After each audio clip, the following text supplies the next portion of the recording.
objects to me recording, Yep, I'm raise fine now with or it. forever hold your peace. So thank you all for showing up on the Zoom call.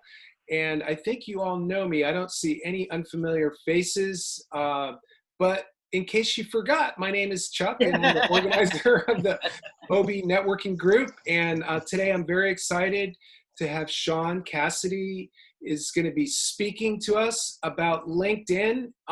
And so just a couple things as reminders before we get started. Best practice out of courtesy is to mute your microphone when you're not speaking, and that cuts down on some of the background noise. I do, as the administrator of the Zoom call, have the ability to mute you too. So if I hear some weird noise, I might just do that just to keep the audio fairly good. Now, you guys all know that we're looking for speakers at future meetings, and I know Mercy's on the schedule. And Terry, did you get my email about that date you're going to be speaking? Oh, she's on mute now. Anyway, I can touch base with you later on that, but we are looking. Thalia's on the schedule, so keep this group in mind for your friends that might want to speak as well.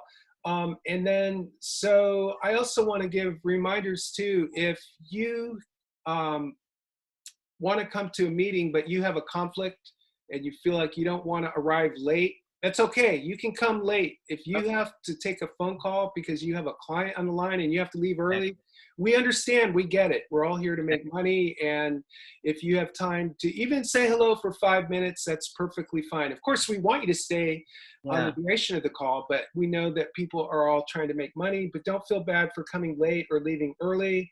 And then the other thing is, as Sean's going to be speaking today, if you have questions, feel free to utilize the Zoom chat system to write your questions in, and he will be doing Q&A towards the end. And then, Sean, do you have to, if the call goes beyond 1 o'clock, do you have another pressing engagement? Will we need to hard close at 1? Or if it goes longer than that, would that be okay as well? Yeah, that's fine. I have a 2 o'clock, so yeah. You have a 2 o'clock, okay. Yeah, so I have till like 1:30, 1:45. So good. Well, I will set an alarm on my phone. Hey Siri, set an alarm for 12:55 p.m. Just so we can kind of keep track of the time. If it doesn't go that long, that's fine as well. Now, the icebreaker question today, because we are talking about LinkedIn, is how long have you been on LinkedIn? And maybe you've never been on LinkedIn, and that's okay too. So in any event, do I have any volunteers to go first? I'll go. Thank you, Terry. Yeah, so I've been on it for years. We were talking before. I was trying to rack my brain to think about how long. I don't update it very often, and I'm really looking forward to this talk because there's so many bells and whistles there, and it's like I feel a little bit overwhelmed by all the notices and all this, other extraneous, well, it's not extraneous, but all the other stuff there. And then I noticed a few years back, there's all these articles and things like that. So there's so many more things there than I've used. And I've never received a client from LinkedIn. However, I've connected with people, which is nice. However, one of my things is all these different social media type platforms for professionals, or even just, being social, it takes a lot of time to engage, right? You could spend hours there, you could spend hours everywhere, and that's not in my schedule. So, maybe some shortcuts would be lovely. Excellent. So Mike, would you like to go next? Certainly. So my name is Mike Dankert. I have only been on LinkedIn for a few months. I have a handful of different reasons for that, and I currently don't even utilize it very well at all. So interesting to hear the talk and what I get out of it. So glad to be here today with that. I'll just leave that part short. So I'm the creator of Designed Life Growth. Are we going into our introductions right away too? Okay, I thought she just might have just done the icebreaker. So I help people create and live a life by their own design, where they're really being true to themselves.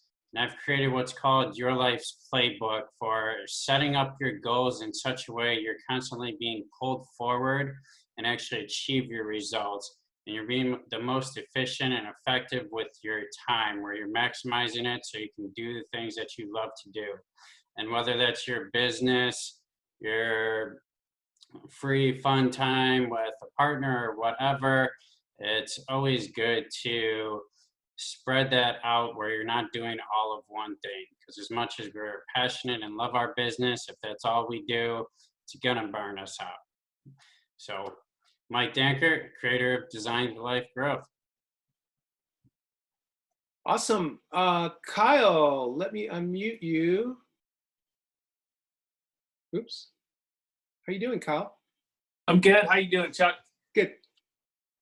So, yeah, I've been on LinkedIn for a while. I don't know when I created my profile, but I recently created a business profile, a branded one, to have it separate. But I don't really go on there or update anything. And so, yeah, it'd be interesting to hear this talk.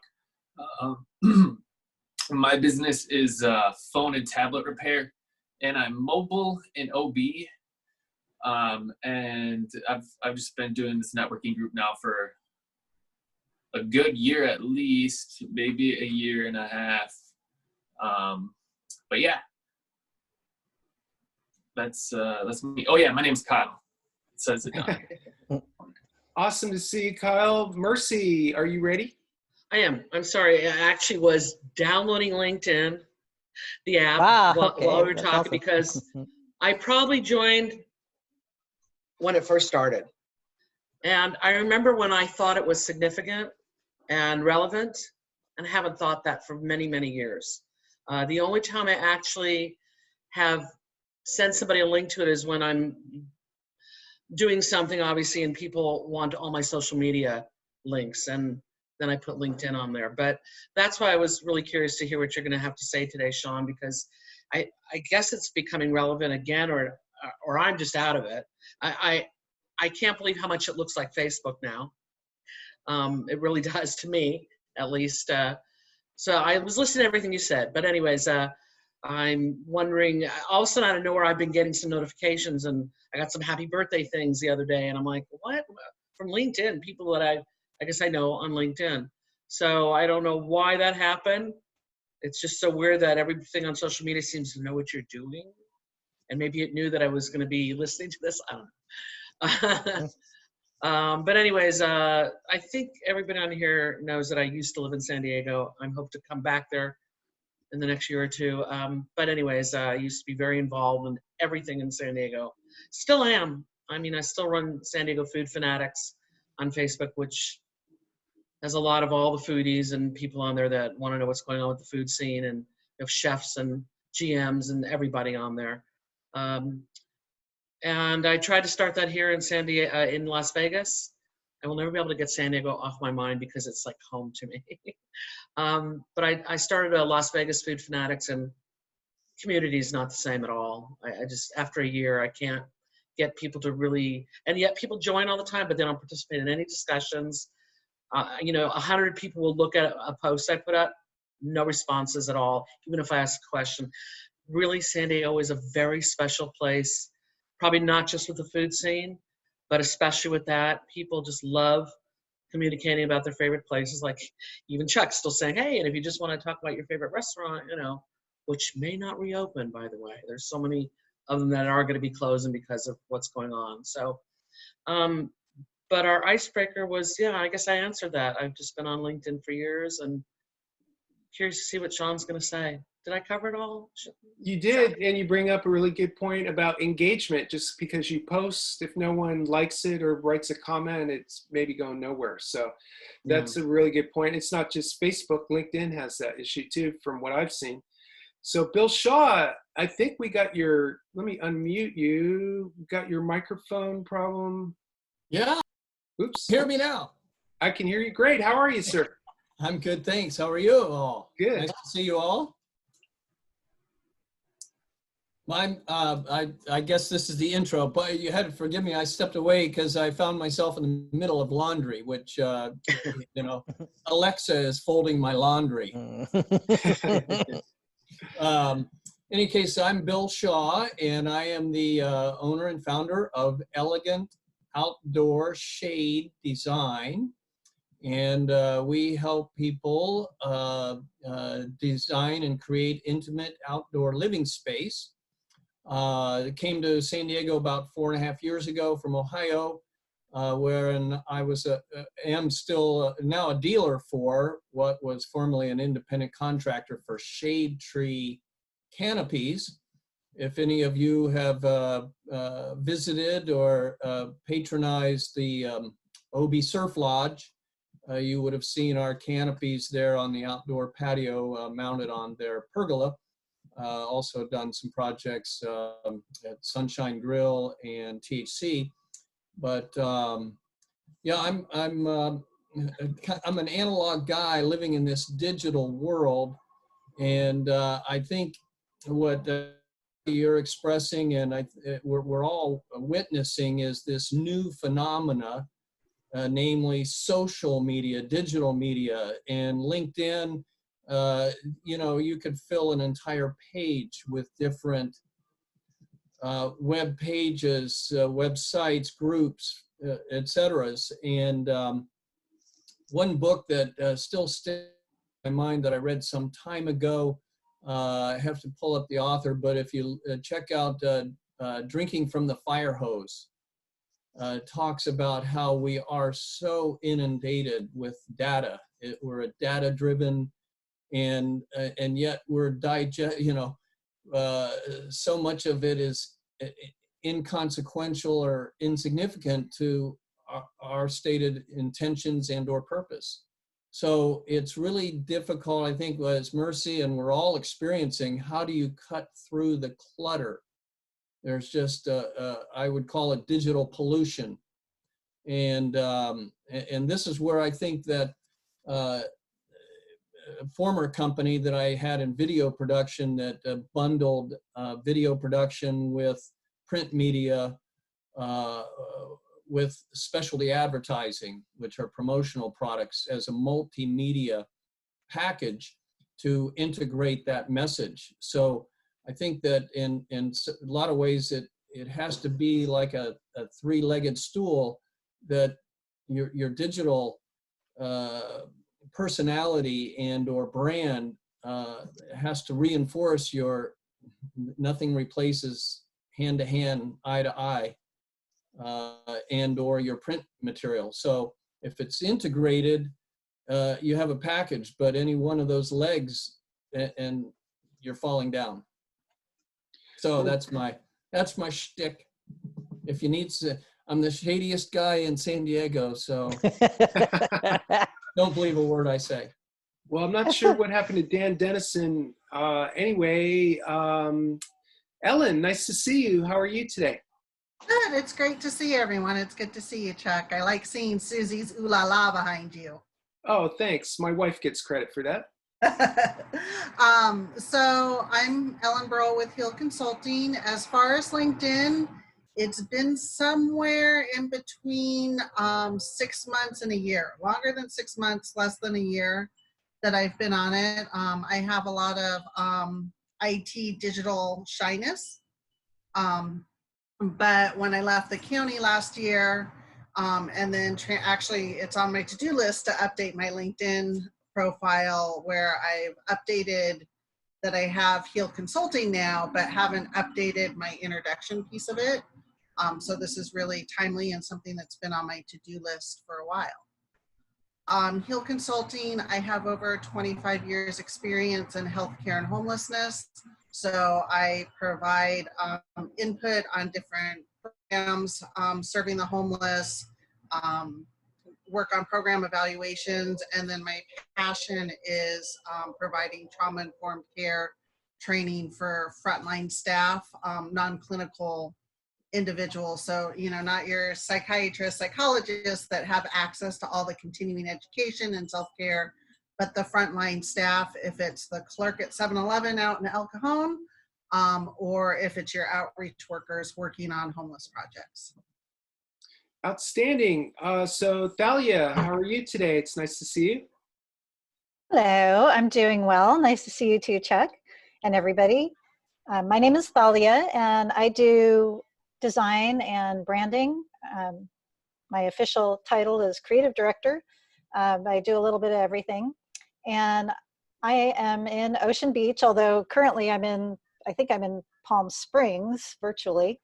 And that's just because I'm doing laundry too and other stuff in the background. So I am a big fan of LinkedIn. I've been on LinkedIn for 20 years. And my favorite thing about LinkedIn is that I'm able to stay in touch with colleagues that, the whole thing about Facebook friends is for me, you have all of these acquaintances, and then you have family, and then you have friends on Facebook. For me, I love LinkedIn because it's my friends and my colleagues, and we're all connected through our profession. And I've gotten a job through LinkedIn, and I find it a really good source just for information. So I'm looking forward to hearing more about it and leveraging. Just recently, I've really been getting more active on it just because projects have been a little light for me. So it's a great way for me to reach out and reconnect with people I haven't talked with in a while. So that's it. Awesome. And Dan Dennison, I just unmuted your microphone. I thought I did. Well, you're still on mute. I'm not sure. It's not letting me unmute you. Can you unmute yourself? Will it let you? Yeah, I can. Oh, there you are. How about this? Yeah. That work? Yes. Okay, great. Good morning. Good morning. So I'm coming in a little bit late, but I presume, what was a question about? How long have you been on LinkedIn? Probably almost as long as Thalia. And I agree with her that it's always been a great source of contacts for professional peers and also a lot of times people that I've known before. You can look up there, and it's much more. I seldom go to Facebook for that. LinkedIn is really a good source, and I think it's probably even more important now. As a matter of fact, last week the school I went to had a little webinar, and two guys who went to the same school, they used to work for LinkedIn, and they had a presentation that they gave us, and it really is a very important contact. Awesome. And for those that don't know you, tell them what you do in OB. Well, I have two dogs. I love being here, and I grew up in Chula Vista and lived all around the country and came back here about 6 or 7 years ago, and I'm still practicing real estate, and I find that a very, very interesting time now. It kind of dates me, but this is the 5th major economic downturn I've seen that has affected real estate. And it's really interesting to kind of have a little bit of a perspective of what's been similar and what's different and how long is it going to last. And the one of '08 was the longest and the deepest, but I'm certain that this one's going to have much greater negative impact on our economy. And with real estate, it's really, really hard to say for either buyers or sellers, what should they do right now? I mean, I have my opinions, but my opinions are kind of in a minority. But I am working with some people that, everything just stopped, in March. But now we're still kind of looking at stuff, and the considerations I think are different. But I think I consider myself more of an advisor or a consultant to help people make a good decision, because real estate is often the biggest investment anyone makes. And it's really easy to have assumptions that may or may not be correct. And to that end, I know that I'm too analytical for most people. They say, I don't, you know, yeah, I don't want to hear it.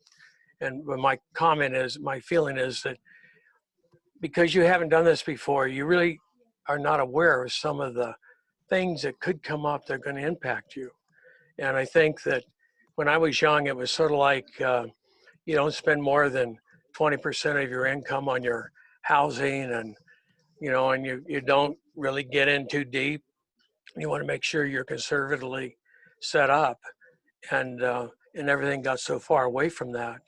And I think, unfortunately, I predict there's going to be a whole lot of foreclosures coming up for people who have done the loan mitigation, not realizing what that really means. And I also think that it's a bit on the conspiracy side, but when you look at how these were set up by the feds, it's really, really geared that most money that's going to be available is going to be only with the big boys. A lot of the smaller lenders are not going to be able to stay on the table. That's my opinion. Okay, well, we're glad you're on the call, and I think everyone had a chance to share except for myself and Sean. I'll let Sean go last since he's speaking. If I missed someone, could you raise your hand? I think everyone shared. Okay, so my name again is Chuck, and I'm the owner and founder of Dancing Panda Marketing. You can find my website online at dancingpandamarketing.com. And I've been on LinkedIn since the 90s. So for a long time, I did recruiting in the past. I've had people find me for WordPress projects with LinkedIn. I think it's a great platform for growing your business, and you don't have to look at so many cat videos. So I'm really looking forward to what Sean has to say. So I'm gonna go ahead and yield the balance of the time over to Sean, and I will let you know when it's 12:55, Sean, so you can kind of wrap it up if people have to leave at 1. Before I turn it over to you, I want to, let's see, mute everyone's microphones. Let's see, how do I do that? I used to remember that. Let's see here. Well, if you, oh, there we go. So I'm going to mute all, and then I will unmute Sean.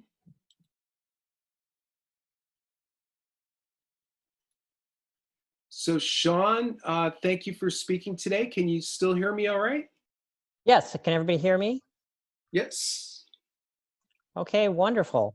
It was wonderful to get the whole spectrum of different people using the format and at different levels, and people that like it, people that enjoy it, and people that don't really use it or really don't find it as a valuable tool.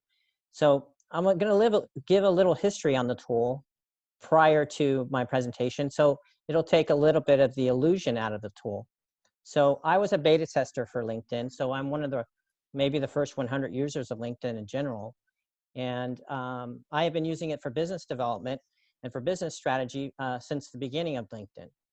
And so I mostly used it in the corporate strategy, actually, in corporate business when I was in corporate work. So that's what I've been doing. And I've been training on LinkedIn now for 17 years. So that's quite a long time, back when it wasn't really hip at all to be involved in that. I was doing training on LinkedIn. So as you might know, some of the things that are profound about LinkedIn in the last couple of years is it was bought by Microsoft for $26 billion. That's the largest buyout of Microsoft in the history of Microsoft. So why would Microsoft buy something for $26 billion? And that's what I'm going to get to you. Why would they buy something for that kind of money? And the reason they bought that for $26 billion is they want to control all the worldwide business data. And LinkedIn holds the Fortune 500 and the top business data in the world. It has convinced people all over the corporate space, all over globally, to freely give their information to you.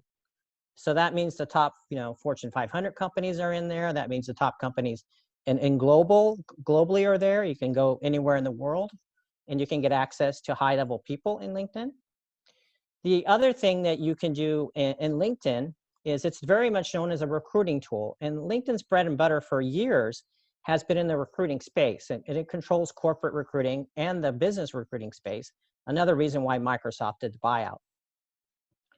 So a lot of recruiters are heavy users of LinkedIn. They're probably the biggest users of LinkedIn. They're really doing corporate recruiting and recruiting for jobs. So the employment space right now, LinkedIn in effect controls it. It controls the high level employment space on a global spectrum. Most major HR executives are very efficient at the use of LinkedIn. And they usually have free high level corporate accounts given to them from their agencies or their groups to recruit people. So another reason why LinkedIn is very powerful. The third thing about LinkedIn is that I actually don't think it's a social media at all. It was the first social media, by the way. People don't realize that. It's very early. It's before Facebook. And it came out of one company called PayPal. And PayPal up in Silicon Valley, people might remember what PayPal is. That company right there produced what's called the PayPal Mafia in Silicon Valley. And the PayPal Mafia is some of the richest people in all of America. They include Elon Musk. They include Peter Thiel. And they actually, out of PayPal, they formed and created LinkedIn. They created YouTube. They created Yelp. And they created everything that Elon Musk has created, because that's how he got his money to create SpaceX, create SolarCity, and all of his money came out of PayPal. The introduction or creation of Facebook would not exist without LinkedIn. The first investor in LinkedIn is Reid Hoffman, who created LinkedIn. The first investor in Facebook, by the way, I'm sorry, is the investor, first investor, major investor was Reid Hoffman, the creator of LinkedIn, to Mark Zuckerberg. Okay, so he is also the person that introduced Mark Zuckerberg to the East Coast and introduced him to his primary investor of Facebook, Peter Thiel. People will know who Peter Thiel is because he's a multi-billionaire, comes from PayPal, was the original founder of PayPal. And at the time when they were making Facebook, the LinkedIn founder introduced him to him. He became the biggest investor in Facebook and is currently the chairman of the board of Facebook. So there's the background on social media a little bit of social media background that people don't understand. So there was a question I noticed in here, like you're saying LinkedIn looks like Facebook. Well, it's actually the reverse. LinkedIn affected Facebook, and then Facebook got more popular than LinkedIn, and then LinkedIn started to integrate some of Facebook's philosophies into it. That came afterwards, but LinkedIn was the grandfather of it. So today what we're going to discuss is how to leverage this for business development so that you may get something more out of your business and work through this tool. Now, when I said I don't think it's a social media, I'm going to tell you it's a search engine. It's a Google. It's not a social media. It's a Google for companies and people. And what I am using it for is to virtually get inside companies and then get after people. I'm not connecting to people. I'm connecting to companies and people inside of them. This is the most powerful thing of LinkedIn that you cannot do in any other social media. For example, any corporate entity out there, from a restaurant corporation to a hotel corporation to a real estate corporation to any kind of tech corporation, I can get access to vice presidents, CEOs, and the higher level echelon of a company. It cannot be done anywhere else except maybe in Twitter, but it's harder to do that in Twitter. So if I want to get access, for example, to Qualcomm here in San Diego, I can get access through their business directory to find out who their vice presidents are, who the CEO is, and who their directors of marketing are. And I can also find the board of directors of Qualcomm. I can do that at no other social media. So the corporate space in itself is controlled by LinkedIn. The corporate recruiting space and the corporate knowledge space is controlled by LinkedIn. And that's hooked into the worldwide search. So when I'm using LinkedIn, I'm using it simultaneously with Google and LinkedIn open at the same time. I'm not using LinkedIn in itself because I don't want to be queued through the algorithm. And the algorithm in LinkedIn, once the buyout hit, was to do constant upgrades, make you pay for search. So that's why they're asking you to upgrade at all times, because they want their $26 billion back. Microsoft wants their money back. So they're asking you to pay for search. The only way to do that, which I was basically a hacker of LinkedIn. I am a beta tester and a hacker of LinkedIn. They brought me in to break the software. So the way I figured out how to break the software was to do the back door. And here's the back door.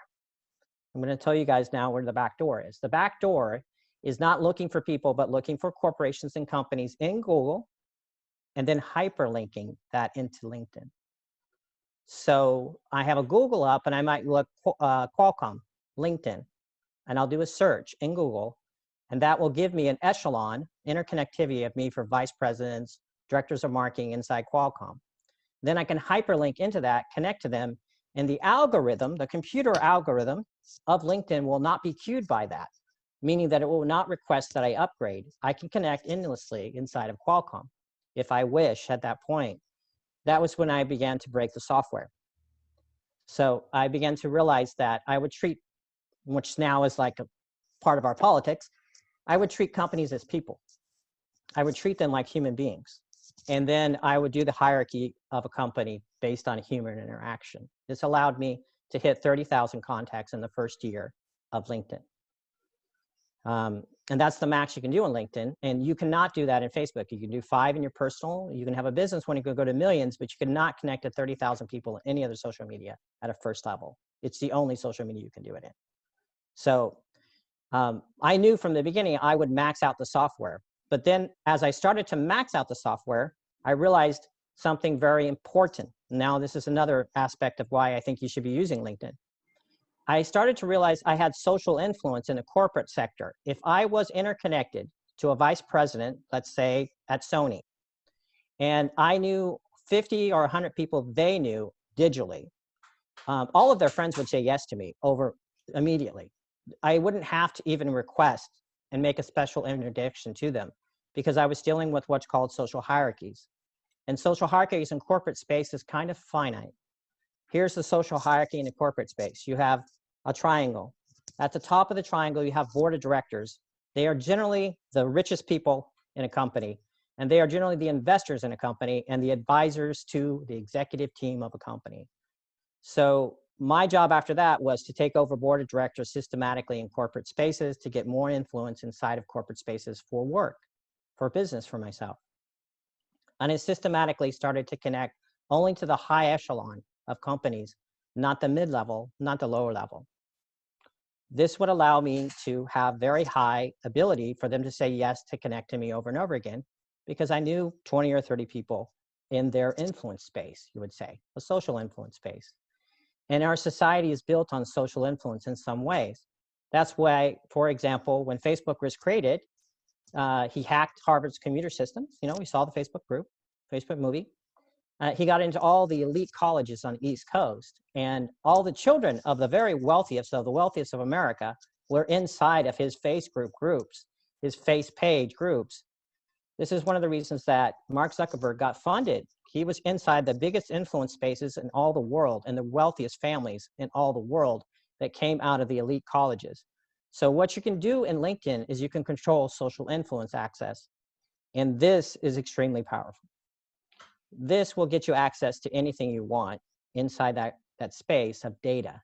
And what I mean by that is that you can get access to any business data you wish, and you can get access to any business person you wish, if you have that kind of influence. And this is one of the most important things about understanding why you should use LinkedIn.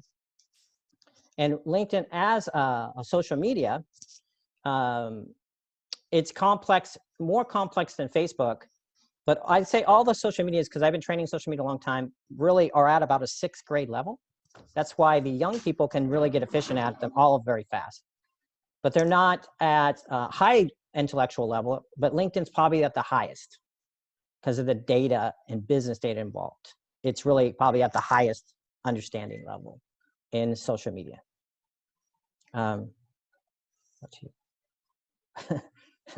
Okay, so here is what we're going to talk about a little bit, right? I'm going to talk about the optimization in LinkedIn, you know, because I'm here to give you a great value. That's my job right now as a speaker, is to give you great value and to help you in this time of crisis. LinkedIn right now should be used as a primary tool for you to be organizing around your own brand of what you do for a living, and then using the informational data of that to match it up. So what I believe is everybody's kind of unique, their fingerprint. And everybody has a different kind of strategic alignment on the online space as well as for their business. And actually, there's no duplications here. It's everybody's a fingerprint. So what I would use it for and what you would use it for is quite different, actually, just based on what your work and employment is. So that would have to be aligned specifically. But here are some basics that always need to be done.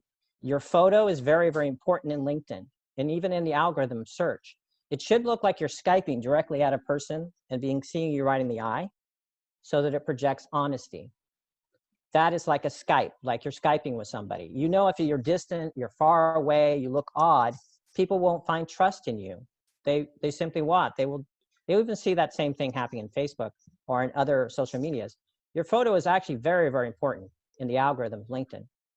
It has to portray honesty, look people direct in the eye, and be cropped to your face so they can see your smile, see your face, and see that clearly. That projects honesty. Okay, and that projects that you're a real person, you're not a fake person. I rarely ever connect anybody that doesn't have a photo, right? I will hardly ever do that. So the other thing is your title. Now, what a lot of people do is confuse the title in some ways, but your title is made for search. So inside the search engine, we call it, it's a search engine, it's an optimization. So the title should be tags for being found, not just a title. It should be titles and titles hooked to what you do to be found, right? So it's more extensive than just a simple title that I'm the founder of this company. It's a listing of things you provide, you know? So if you provide web design, you say I'm a web designer / this. I do all, if I'm a writer, I'm a web designer / right? So I use the capital up and down I more than I use the slash, because in the algorithm it looks better. Okay, so it looks cleaner when you read it. It's about also the graphic look. So if you're a graphic designer, this is also about how you look graphically. There's two stories going on in LinkedIn. There is an SEO story, a search engine story, a beautiful story of your business and your life. And then there's a visual story, which matches up. There's a visual story and there is a written story. And the written story and the summary is the most important part of LinkedIn. The summary should be very complete and tell the beautiful story of your life of why you're there and why people should work with you and what's the purpose of being there. And there should be a direct way of contacting you in that summary. So when I work with a lot of professional women, they get nervous about that, like, you know, giving out direct information, things like that in social space. And a lot of people do, not just women, but a lot of people do. So I recommend sometimes you might have an email that's hooked up to a Google voicemail or set to a separate voicemail, so you know where the lead's coming from or where things are coming from. And I also recommend that you hyperlink all of your social spaces into that summary so that they know how to find you on Twitter, they know how to find you on Facebook, they know how to find your business pages, your other pages. So you're using as a centralized hub to cross-promote everything else. If you were to print my master profile at over 30,000 now for many, many years, it would be 26 pages long. So that is not a resume, is it? That is not a resume. They say a resume maybe is 2 pages long max. So it is a search engine. It's a digital search engine. It's supposed to be digitally found. Okay, so that's the reason it's so intensive, my profile. And I'm breaking it down based on experiences, and everything I've done in my life is listed in there. My travel is listed in there. My education is listed in there. My background, my experience, the people I've helped, people I've worked with. I use it, I update it constantly to show what my progress is as a professional. All right. And I'm doing that to keep this story alive. It's a digital story. It's not a resume. It's a digital story. And so your story progresses throughout your career. Your life progresses. You may move. You may start a new business. You may do all these things. So there's a constant need to do some upgrading with the profile. And now with the big part about business development. So this is where we get into this hardcore question about making money. And this is the one that I deal with a lot with people, help them make money. As a core of what I do as a business strategist, help you. And one of the things I do as advanced training in LinkedIn is one of that aspects of helping people do lead generation. So what I'm looking for when I'm talking to people is specifically know what their business is and who their clients are. So in your client base, you have these two kinds of things. You have referrals and you have hard clients. These are people who are going to work with you directly, and you have strategic partners, I call them, that would refer you business. And I like strategic partners a lot. And you can do a lot of strategic partnership in LinkedIn. For example, you can work with somebody that's within your industry, but doesn't sell what you do. And then you can begin to cross promote each other in LinkedIn. And therefore you can both get business at the same time, or you can create a package of value at the same time that you both can sell it to each other.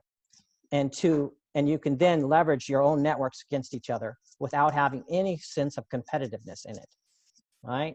This is something that I do on a constant basis with people, is look to do strategic partnerships with them. I may do 30 of those a year myself.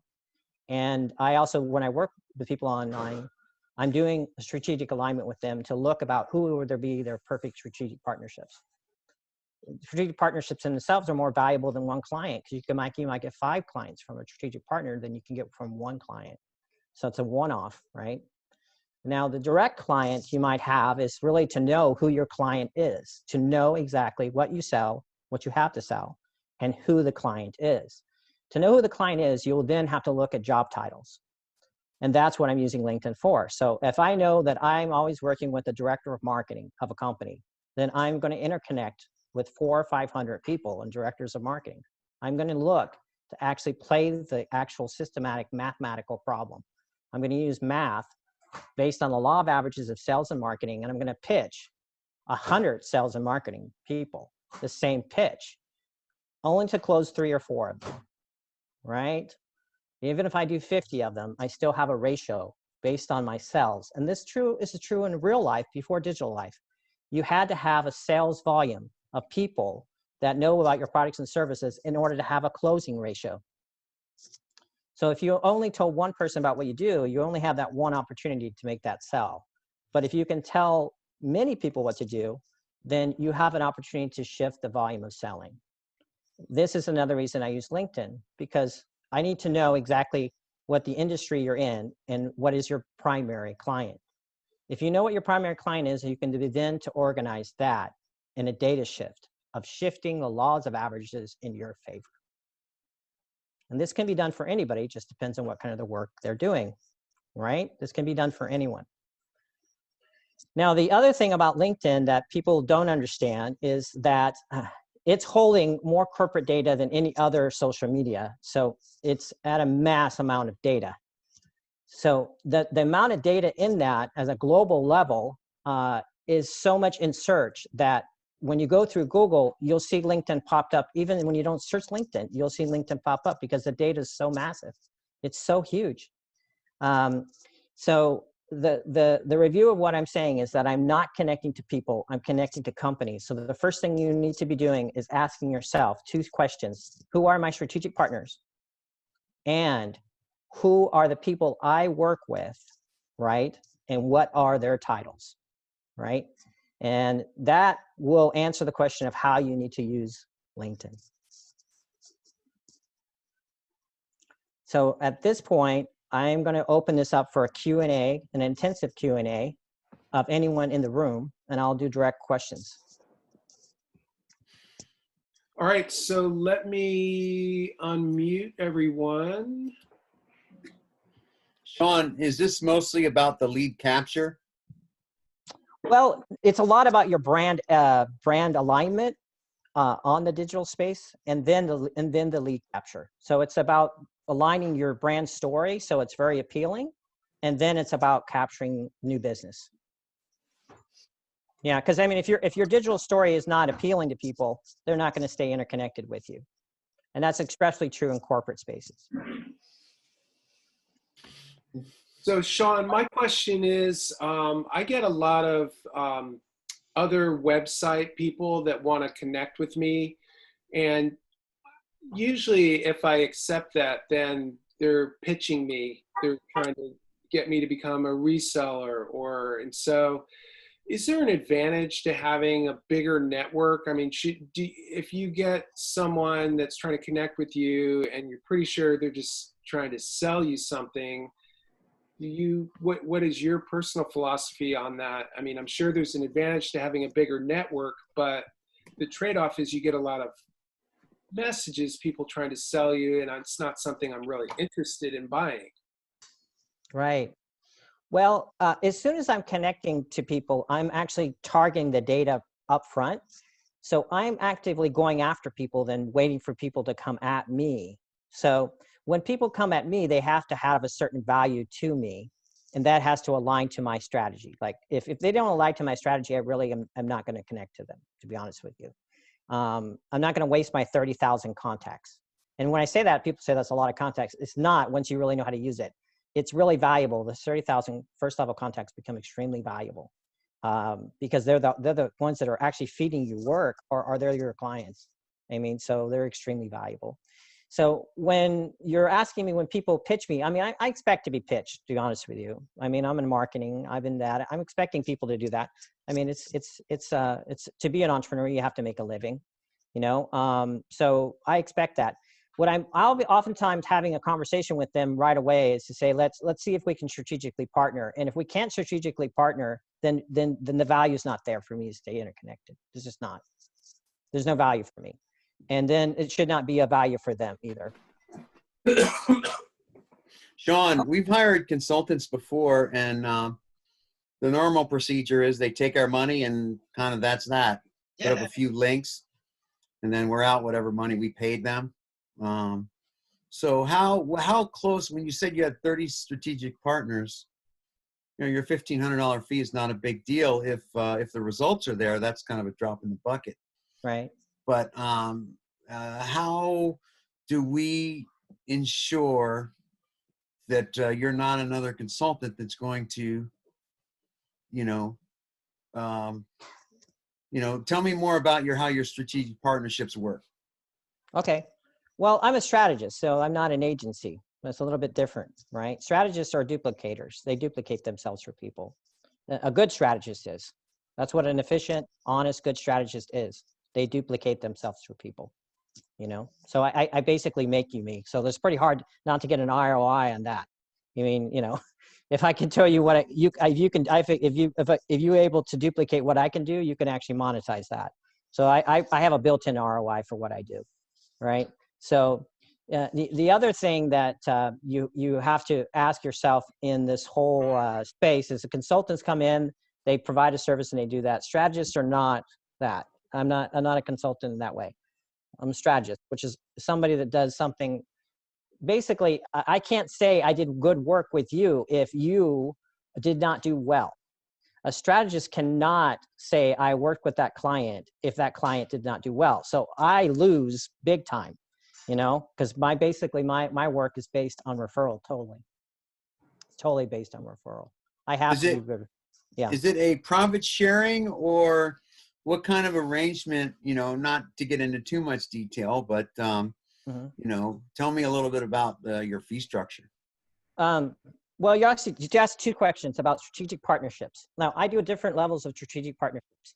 So for example, I might do a joint webinar with somebody else that doesn't do exactly what I do, but we'll do cross webinars and cross work with each other to promote each other. I might do joint podcasts with people. I might do joint kind of, awareness with people.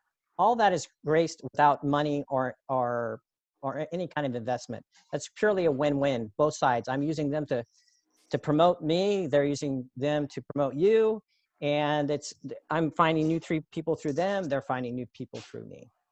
It's completely a win-win. I do a lot of strategic partnerships for that reason.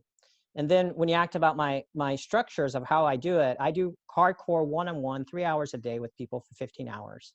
So what I'm doing is it's very intensive. It's not non-intensive. I'm basically trying to duplicate my knowledge into an individual person so that they can use it as a tool of value, right? And they can use the knowledge as a tool of value. You know, the business development side has a lot to do with aligning business segments.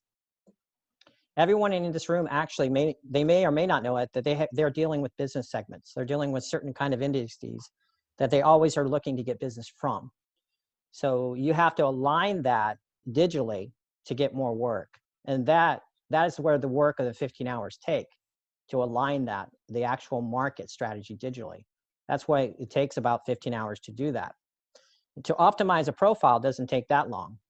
But to get an actual strategy for business development, it takes longer.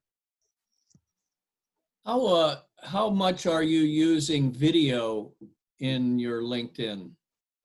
Well, in the recent years, about last 2 years, there was complete integration into live video feeds into LinkedIn, which means you can make a video blog yourself out of LinkedIn. With my clients, I use it quite a lot, and I'll be doing a lot more myself. It's just I've been working with my clients so much to do it. But I think it's a valuable resource, actually. It's a form of video blogging. And you have to consider that those video blogs might be seen by a vice president or CEO of a company. So I think it's quite valuable, actually. The video side of it's quite valuable. I think everybody should be using it based on they're strategically using it, not just randomly, but talking about things that relate value to their business. So where'd you John, get that I have a couch question. behind you? I'm sorry? Where'd you get that couch behind you? Yeah, that's my wife. Ah. I normally sit up high, but I decided to sit down low today. Yeah. So. Sean, I have a question. Yes. It's two parts. The first one, so I've been self-employed as a freelancer for since 2018, and I'm always a little stymied because there isn't, like, when you fill out your profile and I write I'm a creative director at, there isn't like something that just says self-employed. It's, I picked it out, but it sort of forces you to pick a company or something else. So right. I don't know if you have any feedback about that. There's, self-employed, freelance, and contract are also like the industries that are options. So is there any advice you can give for how to best present myself as someone who is, I can take on projects, I can take on contracts, but truly I am like a freelancer. John, can I jump in and try to answer that just based on my own Okay. experience? Sure. And then Go ahead. tell me what you think. So, Thalia, Dancing Panda Marketing is just a name that I came up with. I never did an LLC. I never did a DBA. All I did was come up with the name, bought the domain dancingpandamarketing.com, had a logo produced, but technically I am a sole proprietor. So LinkedIn and Facebook allow me to present myself as working as the founder of Dancing Panda Marketing, and I spent zero on legal fees or anything. And whether or not I'll ever be burned by that in the future remains to be seen, but so far after 6 years, it hasn't caused me any heartburn.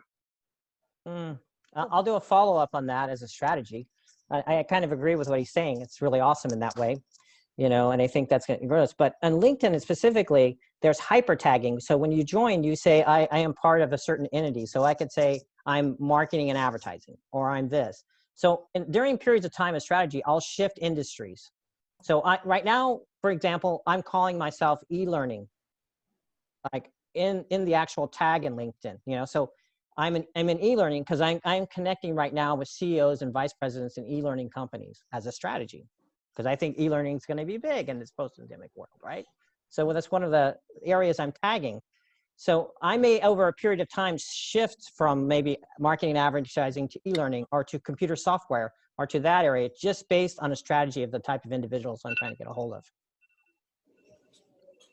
Just so you know, it's 12:55. So, and Sean, you indicated you didn't have to drop off the call right at 1, but just so we're all aware of the time. And so, guys, if you want. Can I ask my part two?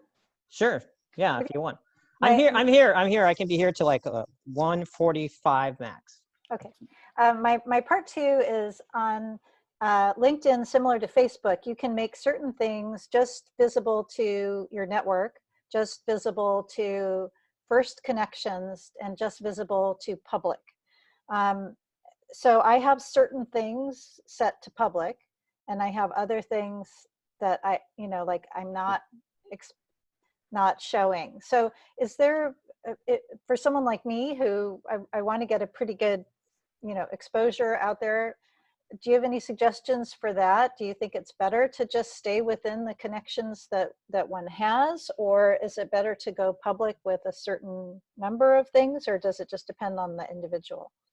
Well, that's funny because people used to ask me, Sean, I have like a lot of connections. So they used to say, wow, everybody can get access to your information. Don't you're worried about it?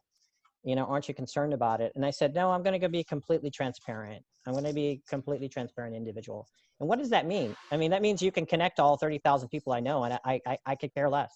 It doesn't matter to me. I have no form of competition, no form of worry about interconnectivity because the volume of people is so large. I mean, I could never work with that many people. It's impossible. I'm building a ratio that means I don't fear competition in any way. I have no fear of competition in any way. And I think by building a large network, you alleviate that tension in your life. I have a There's an question. interesting book called Wikinomics that talks about the open source, and I think it was Linux that was the base software upon which so many others have built their businesses, but it was open source. And Yeah, I'm a huge believer in the freedom of information. I would say I'm even an activist for it. I believe, it's improper to keep information that can help people away from people. Get that information. Well, the World Wide Web out there, and there's a dark web and there's a World Wide. I mean, I am a hacker, a government trained hacker. People don't know that. An Air Force trained hacker. So there's another computer weirdo here. But in the public domain, the things that are in the public domain in the business space is really all transparent, except for those people that are, making shell companies, you would say, right? But in the business space, it is completely transparent information, and it is by law required to be transparent, actually, by law. You have to know who a board of directors are. You have to know who the vice president is. You have to know who the CEO is. They cannot hide. They cannot hide. They are public entities. I could be wrong in assuming this, but I think the reason why I never thought LinkedIn was relevant for me, for many years I was an archaeologist. Why be on there? Yes, maybe people could have found me and offered me work, but they never did. And for a while I did keep up on LinkedIn. So when I was kind of forced into retirement in 2011, I think, I didn't do anything for a while. I just figured I'm kind of forced into retirement. There I am.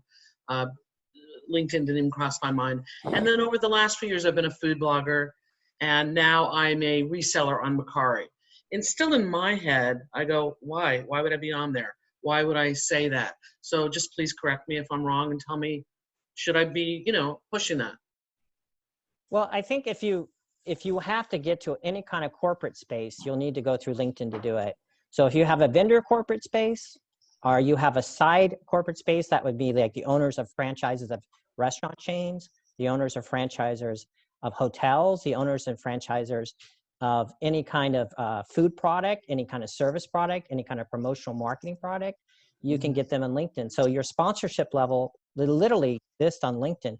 You can get direct access to any kind of food corporation or company, and they have partnership levels in there that do partnership with you. So that opens up a sponsorship level that could be quite lucrative to you. And so that's one of the reasons I would say, I have to work deeply with you, but based on your background and interest, I would say that's one of the reasons you should be using LinkedIn to get access to a sponsorship level. And even as a reseller on a platform like Mercari? Yeah, it just depends on exactly what the platform has in cross promotion, right? So I'd have to look at it, but okay. Even if you're in a reseller space, but definitely in your food space, that's huge. I think it's really, really large. And in your reseller space, you'd have to break down what that reseller is. I mean, if I work with people in multi-level marketing or something like that, they have a back end, they have emotional back end, but their client base is really what we're looking at. So we have to align the strategy of the client base. Okay, thank you. Glad to be Sean, I have a question, Sean. You know how sometimes we get an email saying that, I'm from Nigeria and my uncle has a friend who, has all his money and it belongs to you. Well, Right. I've had a few of those things come into me through LinkedIn. They all have been from someone from the Middle East. LinkedIn have any practice, like when you get that kind of baloney? I mean, should you report it or? Yeah, they're very strict on that. If you report it to LinkedIn, they will immediately close down their account. But you have to consider this: the data in there. The LinkedIn is a much smaller company than Facebook, just by people-wise, just by the amount of employees. So LinkedIn is heavy in AI right now, and that's why, as you were talking earlier about how things are popping up, artificial intelligence is being hooked to bots. You know, they're taking your data, then that goes into artificial intelligence, and they're trying to read your habits. And you know, Facebook's been perfecting that. Actually, Facebook's been perfecting that. So yeah, so I think your question is that. So yeah, I would immediately report them. Actually, I don't have a problem reporting people immediately. You can also block them immediately too. You can immediately block them. They can never have access to you. Thank you. How often do you just share information? I mean, obviously your connections post things, and how often do you share those things or comment or on other people? I mean, that's how I've been kind of using it, as just sharing interesting articles in related fields that I'm interested in. But at some point, and some of which are targets that I would ultimately like to do business with, and you know, at some point you just say, well, okay, they just don't seem to reply and or respond to your sharing of their information. I get this question a lot. You know, some people say, oh, I want to get access to Sean, so I'll like all of his, right? All of his posts, I'll like his posts, and they'll get access to Sean. I never even think of that, getting access to me. I'm like, why don't you just come to me directly and say, let's have a phone call, let's do a video call. And so I think that's like I do passive selling a lot in the virtual space, but I think it's too passive. I think it's great to do that just to show your appreciation for the industry, but I think you should take it to the next level and say, let's have a phone call, let's have a video call. Yes, I mean, and sometimes, I mean, when you're soliciting out of the, you know, they don't know you from Adam, but I run that company. And so, you know, you may send them in the snail mail, and, you know, you kind of hope and you call, but, you know, they're busy. They don't know me from Adam, but as subsequently, and that for a period of time, okay, I'm going to follow them. I'm going to like their comments and or repost their postings. So at some stage, You're going to make me laugh because I'm going to answer this really specifically. Okay. Yes. So you're going to give me an example of some individual. Maybe they're a vice president of a company, or maybe they own their own company. Yes. But if they're a part of a company, then you're going to go to their higher echelons above them. Yes. And you're going to interconnect to them. And so you're going to connect to their board of directors and their CEOs and all those people. Then you're going to approach that VP or whoever that individual is and let them exactly know who you're connected to in the company. And then that changes the whole conversation. It's about a social hierarchy. At that point, they're much more open to interconnect and talk and be with you because they think they may perceive that you're working with their higher ups. And if that is the case, it changes the whole hierarchy of the cell. Right. So what I'm trying to say is it's not like a form of, you know, leeching people or winning on people. It's a form of hierarchy structure. And the business space is always built that way. You know, if you have employees, and you're the owner, your employees are not equal to you, right? They're never equal to you because you employ them. But if you're above them and you have the board of directors of that company, then you actually have an influence over the corporate sector, you know, and they know that. They know that, you know. So what I mean by it is as soon as you see that I have this interesting area, then I'm going to interconnect myself very precisely into the many people that know that area. And I may not end up not just working with that person, but with the people they know. And actually, that's what happens most of the time. Most of the time I have a target. I'm really interested about that target. I interconnect myself into the circle of influence of the target, and I end up working with somebody better than the target because I went above the target, and then the people that had even more influence came at me, and then actually that person came later because I already went. Well, and ultimately, though, I'm always soliciting another stranger. I mean, namely, I started at the very top and then sort of got to know at least a few of the underlings and kind of reached out to them. But, you know, and I'm fascinated to learn the backdoor way of finding out who all those directors are of that company. You're saying something really interesting here. I want everybody to hear what he's saying. You know, the digital world has really changed our lives so profoundly. And in the middle of this pandemic, it's even getting more profound. And the question of who you know and how you know, and do you know anyone, is becoming a profound question. It's like a superly profound question, right? So like, I've been married for this long and I think I know my wife well, right? But, you know, in this pandemic, I'm learning stuff. So, right, you know, and what I mean by that is this interconnectivity with people, you get to control it if you control your brand. So your awareness is about your brand, not just you as an individual. So you have a personal brand, you have a business brand, and increasingly they've merged. I mean, you cannot look at that like Elon Musk. I mean, gosh, how everybody that talks about Elon Musk is he's a PR machine, right? He's not just a, you know, creative genius or he makes all this money. He gets in the news constantly, even in the middle of a pandemic. Okay, so I mean, how in the world does he do that, right? Because he's a personal brand and a business brand. So you have two different brands going on in your work. You have a personal brand of who you are as a person, which you can control that as well. And you have a business brand of what you sell and what you have. You know, the reason you have a digital story is to control the two or separate the two. You can even become president. Yes, exactly. Yeah, and social media didn't help that at all, right? Yeah, right. John, I know you have a very high opinion of LinkedIn, and I'm not going to disagree with that because I have zero experience with LinkedIn. Okay. But let's say we spend a couple hours every day marketing, and I can go to different venues. How much of that 2 hours per day would we spend on LinkedIn, or would you recommend investing in LinkedIn?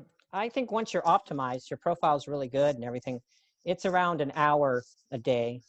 It's not that much. It's checking it and then going precisely after the strategy of the business. It's not constantly reacting to things. So Facebook is very addictive in that way. You're scrolling, you're reacting. It creates a huge addiction space. LinkedIn in that way is really about, okay, I'm working with clients, I'll finish, I'll go back. I'll work with clients, I'll finish, I'll go back. You know, I'm not always on there in case I'm building something significant. You know, like I'm building a group or I'm building a network for a reason. That's why I'm on it heavily then. You know, but when I'm doing it, I'm working client to client, client to client. I focus on client. I don't focus on social media when I focus on client. Client's number one, social media second. Why do you think you said 15 hours? That seems pretty intensive. What do you think the hard things to grasp are? I think I think the optimization of LinkedIn takes a little bit of time to get a perfect story and carve a perfect story online. It takes time. And I think that's like writing a book for yourself, and like writing the perfect story. And then on the back end, about how do you align your strategy in the market segments. When I work with people, I'm generally trying to look at 5 market segments for them. It could be more, but more than 5 gets hard in the data memorization space. So if you have 5 markets, then we have to integrate the story and integrate the interconnectivity to close the deals in those different 5 markets. So you know, the 15 hours takes some time to refine the deal making process, like the digital deal making process on LinkedIn. That's what the 15.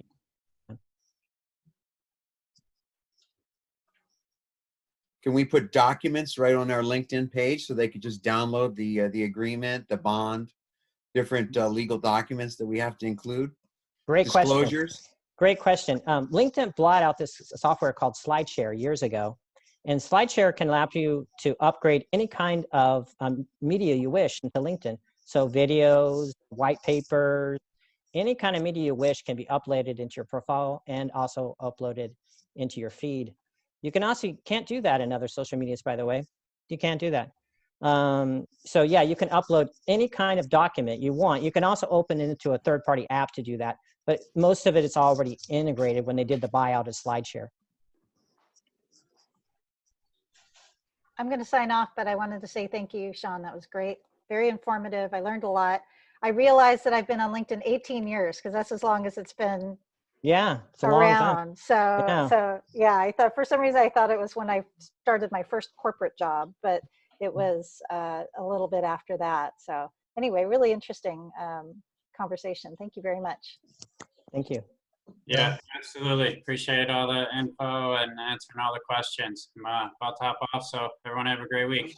You too. Bye. Thanks, Sean. Yeah, and Sean, if I don't know if you posted or if we have access to your LinkedIn, I'd love to study it perhaps and see an example of how a LinkedIn page should look. Yeah, I believe Chuck did post that in the group. Yeah, already my hyperlink to my training profile, not my master one, because that's been overdone 30,000 for many years. But I have a training profile that you can look at. Yeah, and I believe Chuck has access to it as well. I can send it to you, Bill. I'll email it to you. Thanks. Or thanks. actually, let me put it in the chat. So if others want it, hang on a second. Good. I'll pull that off of Facebook.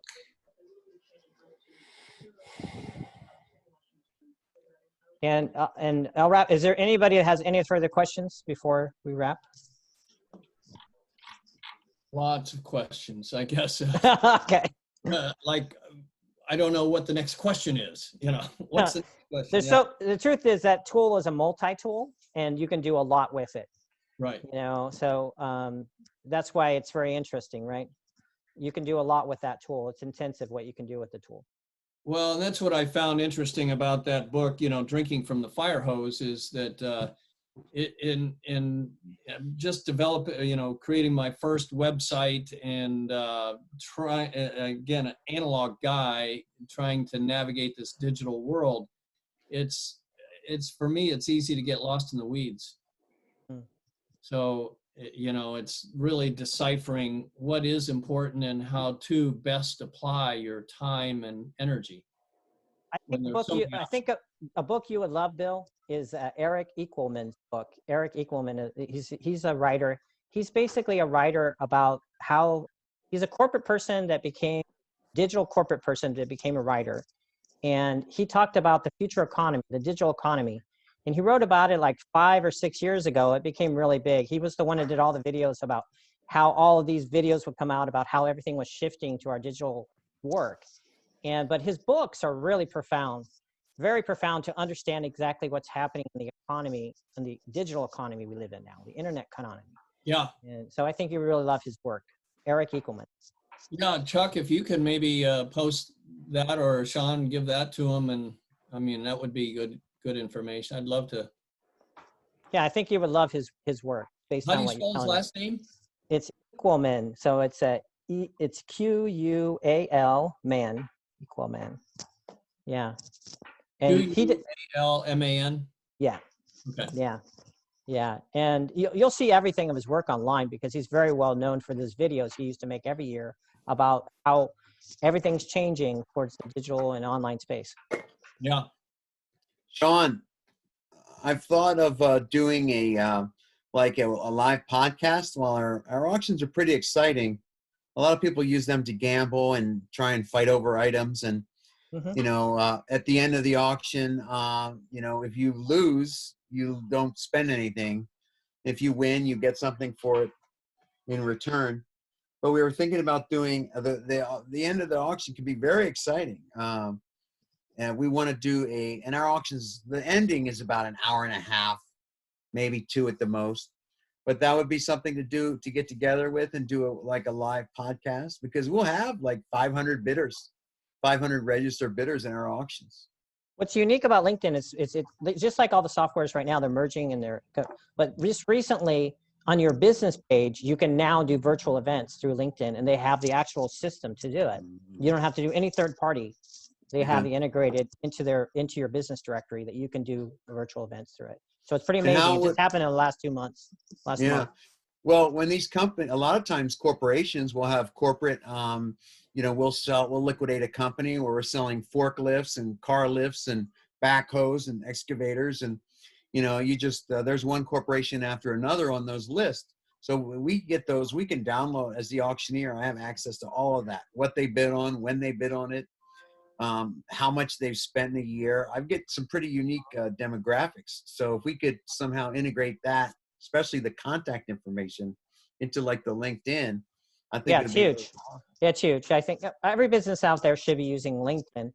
in some ways, but not just randomly. They should be using it strategically, because otherwise it's too big. It's a vast ocean out there.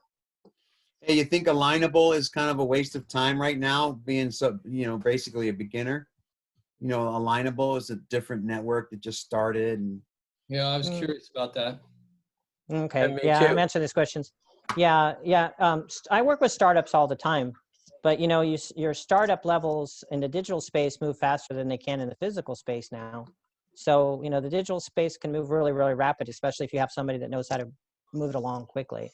You're always in business development. I think everybody's always in business development. They're always learning and growing.